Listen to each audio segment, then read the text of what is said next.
Good morning students, I am Amita Seth. Welcome to in BBVN online classes, and today we'll start a new chapter, that is chapter number 5 for class 10 from the book First Flight, and the name of the chapter is The 100 Dresses Part 1, which is written by Eleanor Estes. Okay, so in this in this story, the story is about a girl who is teased by her classmates because she is very different. The name of the main character of the story is Wanda Pentronsky. Okay, she is the main protagonist of the story, and the two main characters, other than Wanda, are Maddie and Peggy. These two characters, Maddie and Peggy, both are friends, and they continuously tease Wanda Pentronsky because she is very poor, and she is teased because of her funny Polish name, Wanda Pentronsky. The other students, or especially Maddie and Peggy, they actually tease Wanda because of her funny name, funny Polish name. Okay, and then actually she was teased by both of the girls because of her fade dresses. Okay, and always Wanda Pentronsky, she used to lie to the girls that she is having hundreds of dresses in her closet, all lined up in a closet. Okay, so she is having very hundreds of dresses at her home and all lined in a closet means क्या होता है, wardrobe. तो यहाँ पर एक story है जिसमें main character Wanda पेंट्रोस्की और दो मेन कैरेक्टर आपको और मिलेंगे, जो है मैडी और पैगी, जो इम्पोर्टेंट कैरेक्टर्स हैं इसके.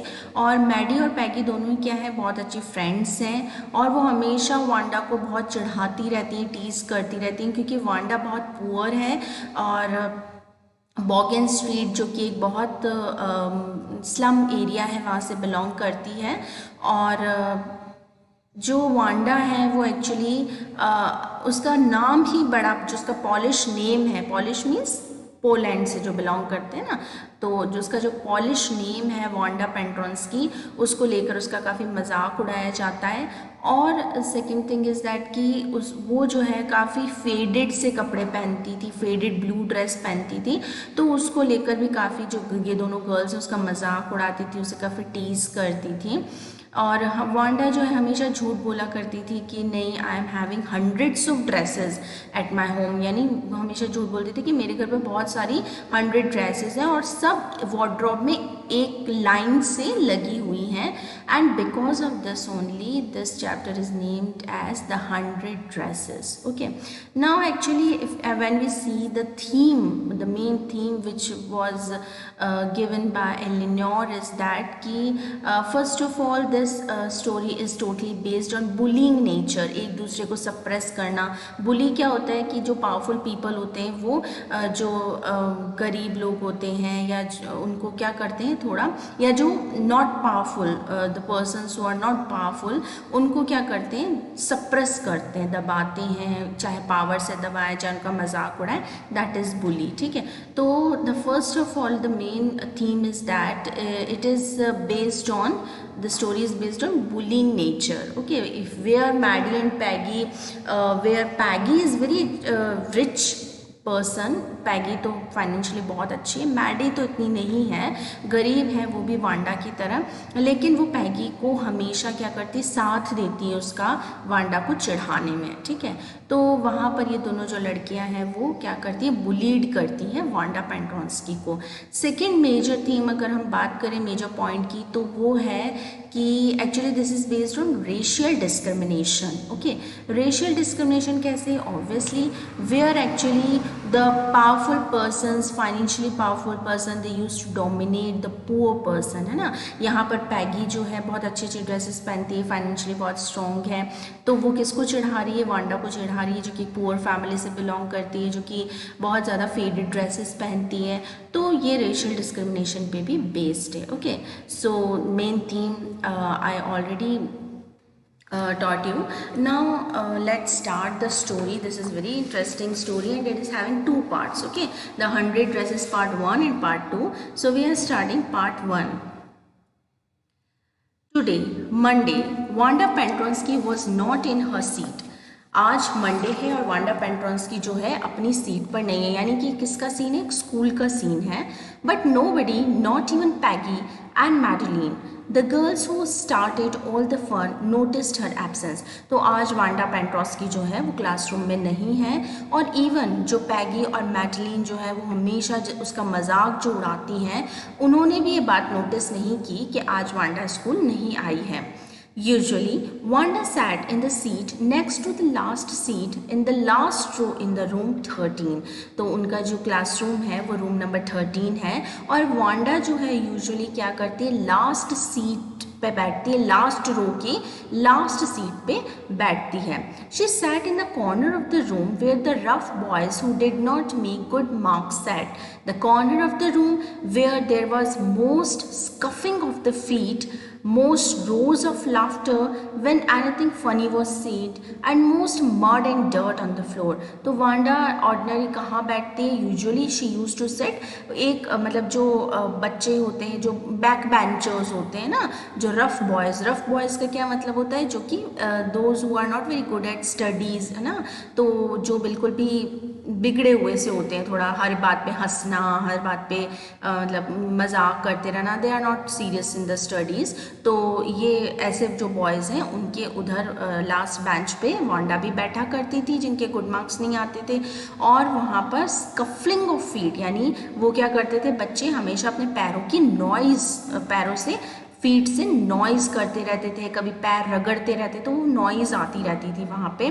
और अगर कोई भी थोड़ी भी क्लास में हंसी की बात हो जाए तो बहुत ज़ोर ज़ोर से दहाड़ दहाड़ के हंसते थे वो, और हमेशा वहाँ पर जो फ्लोर है वहाँ पर मड और डर्ट रहती थी। क्यों? क्योंकि मोस्टली क्या होता था, मड और डर्ट कहाँ से आती है, बिकॉज ये जो अक्सर बैक बेंचर्स होते थे वांडा के साथ में, ठीक है, वांडा और जो स्पेशली जो रफ बॉयज़ थे वो कहाँ से बिलोंग करते थे, वो बिलोंग करते थे बॉगन हाइट्स से, है ना। बॉगन हाइट्स एक स्लम एरिया है। ऑब्वियसली आप स्लम एरिया से जब आओगे तो आप क्या पार करके आओगे, मिट्टी से आओगे, है ना, कीचड़ से, मिट्टी से, मार्शस क्या होता है, मार्शी एरिया मतलब क्या होता है, कीचड़ भरा एरिया, है ना। तो वहाँ से आप आओगे तो पैरों में क्या लगेगी, मिट्टी लगी हुई होगी आपके, और आप जब वहाँ बैठोगे और फ्लोर पे आप ड्रैग करोगे अपने फीट को तो फ्लोर पे मिट्टी हो जाएगी। सो ये क्वेश्चन आ सकता है कि वहाँ पर पीछे मड और डर्ट क्यों होती थी, because these people they use to belong to slum areas, okay, they use to cross the marshy areas while coming to school, okay. Wanda did not sit there because she was rough and noisy. तो Wanda इसलिए वहाँ पर नहीं बैठती थी क्योंकि वो खुद भी रफ है, खुद बहुत शोर करती है, इसलिए वो वहाँ नहीं बैठती थी, बैक बेंचर वो इसलिए नहीं थी। On the contrary she was very quiet and rarely said anything at all. बल्कि वो तो वांडा तो बिल्कुल बहुत चुपचाप रहती थी और बहुत कम सैल्डमली वो कुछ एक आध वर्ड बोलती थी। And nobody had ever heard her laugh out loud, और कभी भी उसने क्लास में बहुत ज़्यादा ज़ोर से हंसी की आवाज़ किसी ने नहीं सुनी। Sometimes she twisted her mouth into a crooked sort of smile, but that was all। तो कभी कभार वो अपना जो फेस है वो इस तरह से ट्विस्ट करती थी जैसे कि कोई क्रूक सी स्माइल कर रही हो, है ना, यानी कि अच्छी स्माइल नहीं करती, किसी को इग्नोर करते हुए हम जो स्माइल करते हैं ना, टेढ़ा सा स्माइल करते हैं, तो दैट इज़ अ थिंग कि वो वैसा स्माइल करती थी, और बस इतना ही उसका नेचर था। Nobody knew exactly why Wanda sat in that seat unless it was because she came all the way from Bogan Heights and her feet were usually caked with dry mud। So किसी को ये पता नहीं था कि Wanda वहाँ पीछे क्यों बैठती है, बस कई बार जो है ऐसा लगता था कि शायद वो क्या करती है, और बॉगन हाइट से आती है जो कि एक स्लम एरिया है, तो उसके जो फीट हैं वो पूरे ड्राई मड से केक्ड होते हैं, पूरे ड्राई मड से फिलअप होते हैं, इसलिए ऐसा लगता था कि शायद वो इसलिए पीछे बैठा करती है। But no one really thought much about Wanda Petronski, only she sat in the corner of the room, once she sat in the corner of the room. तो एक बार जब वांडा क्लासरूम में आकर अपनी जगह पर कॉर्नर ऑफ द रूम में बैठ जाती तो कोई भी उसे नोटिस करता ही नहीं था कि वो वहाँ क्यों बैठी है, क्या कर रही है। Nobody used to notice her. The time when they thought about Wanda was outside of school hours. तो जब बच्चे उसके बारे में कब सोचते थे, स्पेशली पैगी और मैडी, जब स्कूल आवर्स ख़त्म हो जाते थे, मतलब स्कूल आवर्स या तो स्कूल स्टार्ट होने से पहले या स्कूल ख़त्म होने के बाद में। Okay, at noon time when they were coming back to school और in the morning early before school began. तो जब वो या तो नून टाइम में अपने घर वापस जा रहे होते थे या अर्ली मॉर्निंग जब वो स्कूल आ रहे होते थे, तब वो उस वांडा के बारे में सोचा करते थे। व्हेन ग्रुप्स ऑफ 2 or 3 और even more would be talking and laughing on the way to the school yard.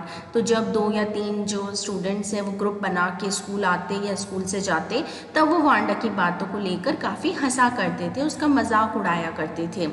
Then sometimes they waited for Wanda to have fun with her.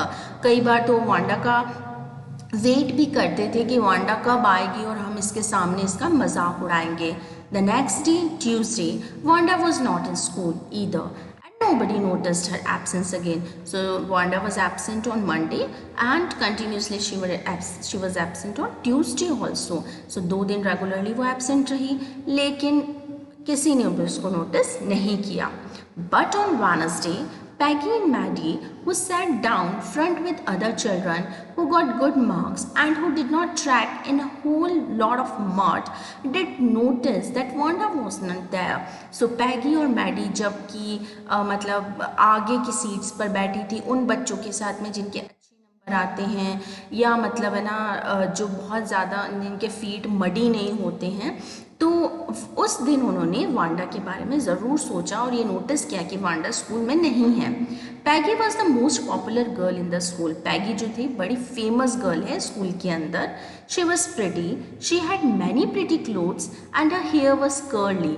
बहुत सुंदर सी लड़की थी वो, जिसके पास बहुत ढेर सारी सुंदर ड्रेसेस थी और उसके जो हेयर थे वो भी कर्ली थे। कर्ली यानी क्या होता है, रोल्ड ऑन हेयर्स जो होते हैं ना वो। Maddie was her closest friend, और पैगी की क्लोज फ्रेंड कौन थी, Maddie. The reason Peggy and Maddie notice Wanda's absence was because Wanda had made them late to school. और आज उन्होंने पैगी और मैडी ने क्यों ये ध्यान दिया कि वांडा नहीं है, क्योंकि वांडा की वजह से आज वो स्कूल में लेट हो चुकी थी। They had weighted for Wanda, और उन्होंने वांडा का काफ़ी इंतज़ार किया कि कब वांडा आए और हम उसका मजाक उड़ाएं।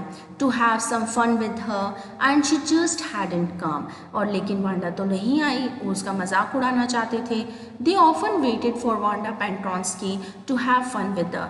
अक्सर वो दोनों लड़कियां अक्सर रुका करती थी, वांडा का इंतज़ार करती थी कि कब वांडा पेंट्रॉन्स्की आएगी और हम उसका मजाक उड़ाएंगे। ठीक है, so this is it for now.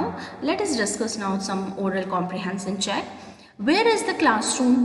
Where in the classroom does Wanda sit and why? Obviously at the corner of the room, where, at the back, on the back benches where usually the rough boys they used to sit.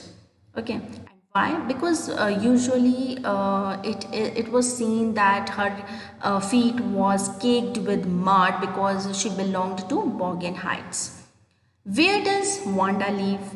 Wanda lives इन। अब यहाँ does आ गया देखो, तो आप इसको past tense में नहीं कर सकते, ये प्रेजेंट टेंस में पूछ रहा है, इसलिए हम यहाँ पर वांडा लीव्स बोलेंगे। ठीक है, so Wanda lives in Boggins Heights. Okay, what kind of a place do you think it is?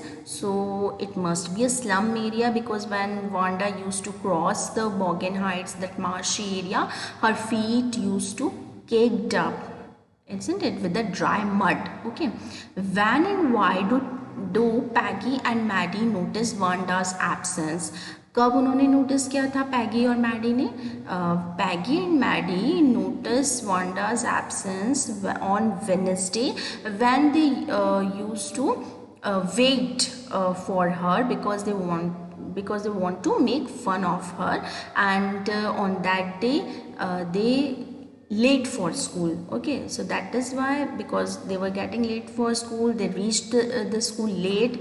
That is why they noticed on Wednesday that Wanda Pentronsky was not in the school, or they noticed the absence of Wanda Pentronsky. What do you think to have fun with her means? Is to have fun with her means का क्या मतलब है? They actually make fun of Wanda Pentronsky, related to her poverty, related to her faded dresses. And when Wanda, she used to tell that she is having hundreds of dresses at her home, all lined up in her closets. So they used to make fun of this lie, and they used to bully her, okay, because she used to tell lie, okay, because Wanda के पास कोई 100 dresses तो थी नहीं, but she used to tell lie कि I am having hundreds of dresses, and they used to make fun of her, okay, that means they bully her, okay, fun of her मतलब क्या, उसका मजाक उड़ा रहे, they used to make bully her. So this is it for now, and we'll continue the chapter in the next video. Till then, happy learning.